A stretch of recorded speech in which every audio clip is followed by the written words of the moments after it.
my peoples. Welcome to Box Center. I'm your host, JSmiff, and you already know what this is, man. We're gonna talk boxing. Um, Bakhram Murtazaliev. I think he's the perfect example of a fighter who a lot of people don't know, so they underestimate. Think about it. Here's an undefeated fighter who has a high knockout percentage and it's a champion, IBF champion. So why would you underestimate an undefeated fighter with a high knockout percentage who's a champion? Simple, because he's not a star. So, there's this mindset amongst boxing fans. Um, if I don't know you, you're probably not that good. Plain and simple. So, people just didn't expect Murtazaliev to be that good. And to be honest, I didn't know how good he was because I've only seen highlight reels. And when you're looking at a highlight, really what you're seeing is the fighter doing his thing. If it's their highlight, you're not really seeing them getting hit or dealing with adversity.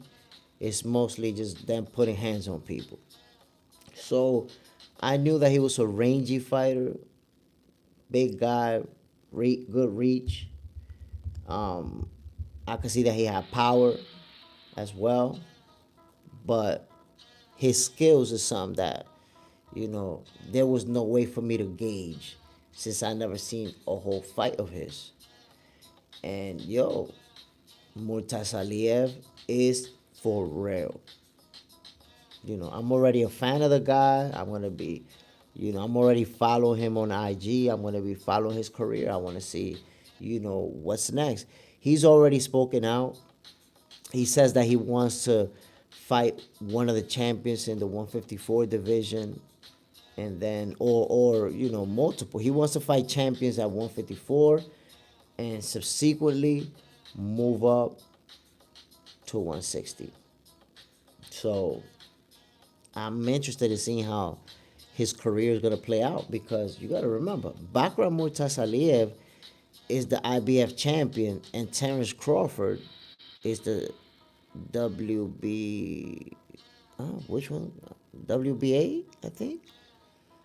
So bottom line is they both hold a title in the division, and now Errol Spence and Sebastian Fundora are about to fight for the WBO title and the WBC title, I think. I don't know, because I know that it's a bit confusing, because Fundora is going to get stripped of one of the titles for not defending against Crawford, but he's still going to be defending his other title versus Errol. So, but one of those two guys is going to come out of that fight as a champion.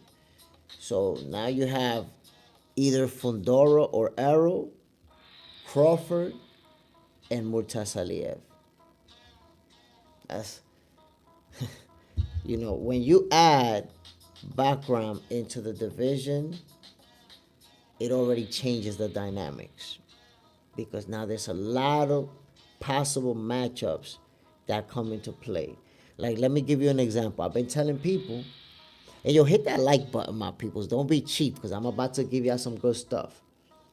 I've been telling people, Bakhram Murtazaliev would be a great matchup for Boots. Because remember, Jerome Boots Ennis already said that he is probably going to move up to 154. He hasn't been able to get any of the champions at 147. I know that he wanted to become undisputed in the division, but if it's not within reach, he wasn't able to get fights with certain guys, then the next step is to move up to 154. And I'm pretty sure he's going to be more comfortable making weight at that division anyways. Boots is a big guy, you know what I'm saying? So I like that matchup. I'm telling you guys right now. Boots versus Murtazaliev. Make that happen, yo. For real. Um, Now, when it comes to Tim Tszyu, man, I feel bad for him, to be honest with y'all. Just because Tim Tszyu, he fights hard, he's a warrior. And when you take a loss like this, number one, it affects you physically because he took a lot of punishment, but it also takes a toll mentally. You saw after the fight, he was like, what just happened? Like, I gotta regroup. So it's a tough loss to bounce back from. We have to see how it's going to play out. But I can tell you, I'm not one of the people that you're going to hear saying stuff like, oh, Tim Tszyu is a hype job, or Tim Tszyu is not that good, or he got exposed. Listen, man, that's people who just don't understand boxing. The best ever, most of the best ever lost multiple times. Many of the best ever ended up getting knocked out at some point in their career. So losing is part of boxing, man. It's just this new social media era where as soon as you lose, an entire fan base is gonna discredit you. That's not reality. That's social media stuff. Fighters lose. He took a bad loss. Now we have to see, can he bounce back? I believe in Tim Tszyu. I believe he can bounce back from this and be a champion. So we have to see how it's gonna play out. But it's disappointing to see people discredit somebody who fights so hard, who goes in there, who has beaten top level competition. Yo, Tim Tszyu, man, I got mad respect for Timmy. And of course, Bakhram Murtazaliev, the guy proved he is who he said he was. Power in both hands. He's very aggressive. He comes forward, and then he has that real long 1-2. Boom, that he's consistent with it.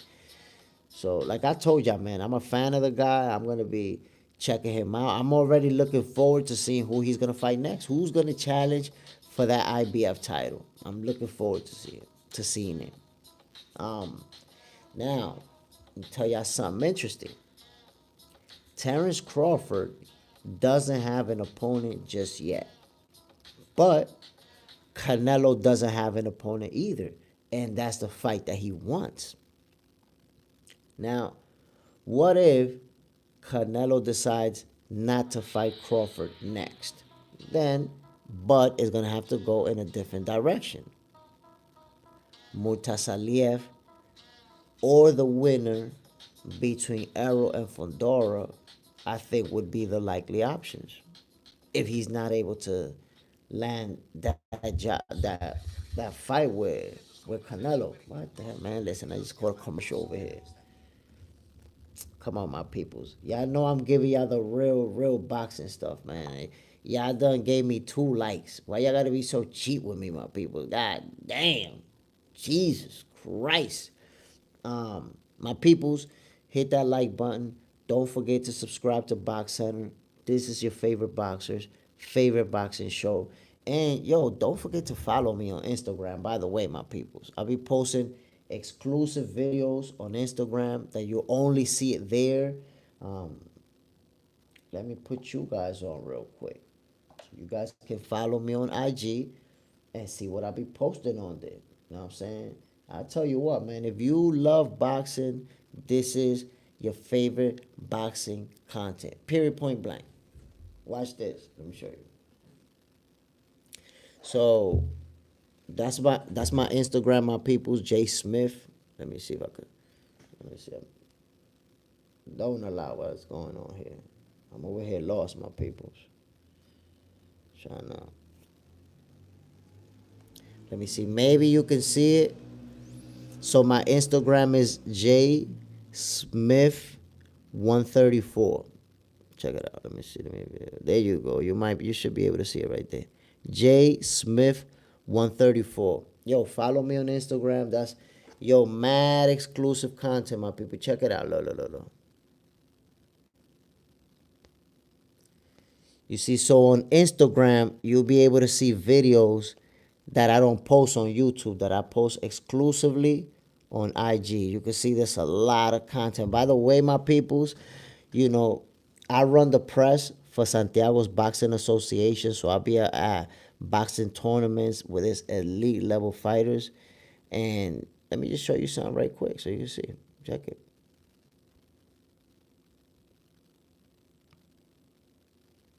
Oh, no volume.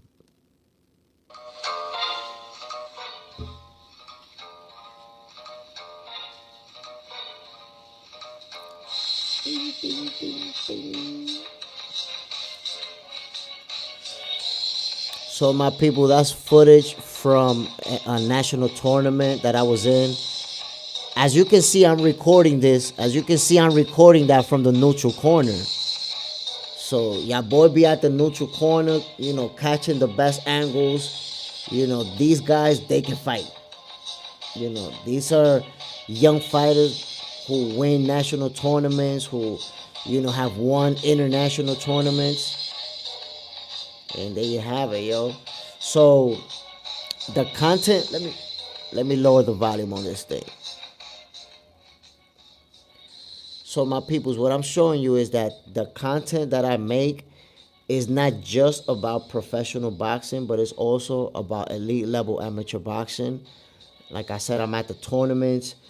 Sometimes I go to the training camps with these guys and just get to, you know, capture exclusive content and share it with the world so they can see, yo, you know, we got some great talent down here, and we just looking forward to sharing what they're doing out here with you guys, with the world. So my peoples, again, the whole situation with Bakhram Murtazaliev and Tim Tszyu, you know, that's been the topic of conversation, and it's gonna be the topic of conversation this entire week. You know, it just happened on Saturday, and it's kind of a big deal because, you know, we're not expecting Tim to get blown out of the water in 3 rounds. He got dropped 5 times, hurt really bad, and that's it. Everybody now is talking about Bakhram Murtazaliev, and it's like, oh my God, oh my God. So what I want to say again is that this is the type of fight that reminds people, just because you don't know somebody, just because they're not a big star, that says absolutely nothing about their skill level. We saw that with Bakhram. So never underestimate a guy just because you don't know him or just because he's not famous, because you see what can happen. And these type of upsets, because to a lot of us, it's an upset because we don't know how good he was, right? These type of upsets happen all the time with European fighters. Why? Because they're out in Europe slugging it out with other fighters from out there that we don't know. So when they finally go to the States, or, you know, when people in the States get to hear about them, it's like, oh, well, whatever. Who he beat? That's the magic question. Who he beat? I don't know him. And look, he absolutely destroyed Tim Tszyu. So there you have it. My peoples, I appreciate you jumping in with me. Y'all already know what this is, man. Box Center. Don't forget to hit the like button. Don't forget to subscribe. Yo, this is your favorite boxer's favorite boxing show, man. I'm out of here. Peace.